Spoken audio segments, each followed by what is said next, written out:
Welcome to Cafe Mezzanine. Maupo kayo habang ini-enjoy itong soup number 5 na isa sa dinadayo rito. Habang humihigop kayo ng sabaw, Tetay, tulungan mo kaming mas kilalanin si Martin. Tingnan natin kung makaka-apekto ang sabaw sa paraan ng pagtatanong mo.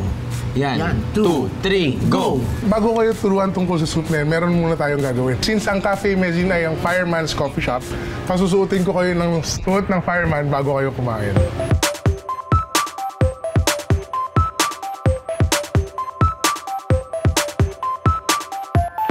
Ng costume nila. So ito yung tinatawag na soup number 5. Hindi siya yung normal na beef soup. Ang kakaiba sa kanya, meron niyang pampalakas. Meron niyang balls. Oh, you're ng cow. Yes. Nakakaloka, mahirap. Kasi pinakakain kami na may suot na complete gear ng firefighter. So Martin, are you enjoying your soup? Oo naman. Oh, I have 2 questions for you pero hindi pa kasama yon. May girlfriend ka ba ngayon? Love life? Yeah, ang last love life ko August. Why are you looking at me that way? Nakakaloka ka.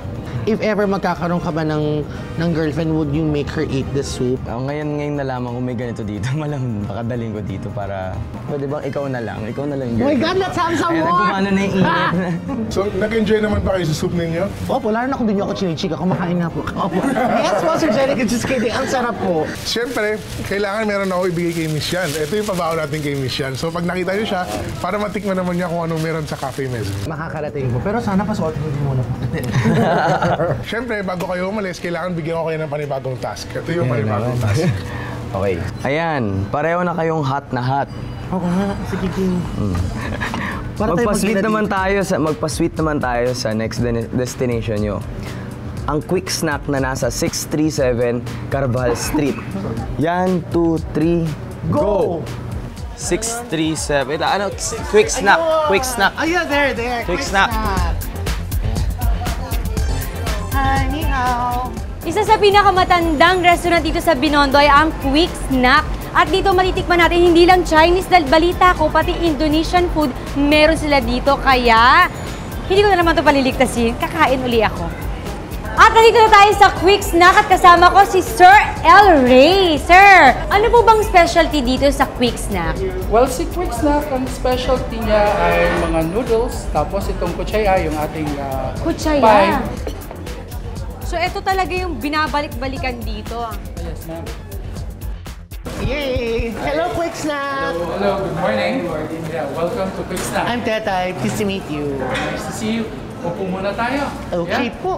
Magpapatikim kayo with feeling sa first customer na dadating. Ang sikat na sikat ditong kutsay pie at kung very good kayo, matitikman nyo ito. So magpapatikim po tayo. Yeah, please. Baby love. Magpapatikim tayo with feelings. So kung walang papasok na client, you look for a customer. Hi, Nay. Good Nay, morning. magandang umaga po. Nay, may gusto kong patikim sa inyo. Itong pinakasikat dito sa Quick Snack. Ang kutsay pie. The kutsay pie. Get one kutsay pie. Nay. Get one kutsay pie. Ayun oh! Yun. Ano ang feeling ng feelings, nanay? Ito na ang aking love. Kutsay pie. Alright, habang ini-enjoy nyo ang inyong kutsaya, ito ang inyong next challenge. At bago ninyo puntahan yan at gawin, may pabaon sa inyo ang Quick Snack. Oh, palakpakan naman, Quick Snack! Thank you so much! Salamat sa pagdalaw. Okay, next challenge natin. Hanapin si Marian. Yun lang. Hanapin si Marian. Hanapin namin si Marian. Quick Snack, palakpakan na! Hanapin si Marian!